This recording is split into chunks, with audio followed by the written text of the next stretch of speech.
राज्यभरात आता लाडक्या बाप्पाचं आगमन सुरू होणार आहे। मुंबईमध्ये मोठ्या गणरायाच्या मूर्ती मंडळात दाखलही झाल्या, पण अशातच सांगलीमध्ये गणेश भक्तांसोबत दुर्दैवी घटना घडलेली आहे। बातमी सविस्तर पाहूयात। त्याआधी तुम्ही HPN मराठी न्यूज चॅनल पहिल्यांदाच पाहत असाल आणि अजूनही चॅनलला सबस्क्राइब केलं नसेल तर नक्की सबस्क्राइब करा, जेणेकरून आमचे अपडेट्स लवकरात लवकर तुमच्यापर्यंत पोहोचतील। तर मागील वर्षीची जुनी मूर्ती विसर्जनासाठी घेऊन गेले असता 2 तरुण वाहून गेल्याची घटना घडली आहे। या घटनेमुळे शहरात हळहळ व्यक्त केली जाते। मिळालेल्या माहितीनुसार सांगलीच्या कृष्णा नदीच्या किनाऱ्यावर विसर्जन करताना ही घटना घडली आहे। एक गणेश मंडळाची गेल्या वर्षीची जुनी मूर्ती विसर्जन करण्यासाठी आली होती, त्यावेळी ही घटना घडली आहे।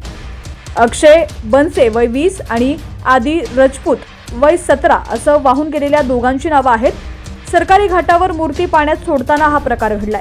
गणेश मूर्तीचं विसर्जन करत असताना 3 जण वाहून गेले। हे पाहून तिथं उपस्थित असलेल्या इतर कार्यकर्त्यांनी धाव घेतली आणि वाहून जाणाऱ्या एकाला वाचवलं, पण 2 जण मात्र वाहून गेले। महापालिका आणि रेस्क्यू टीमकडून शोध मोहीम सुरू आहे। दोन्हीही तरुण वाहून गेल्यामुळे गणेश मंडळाच्या कार्यकर्त्यांवर दुःखाचा डोंगर कोसळलेला आहे।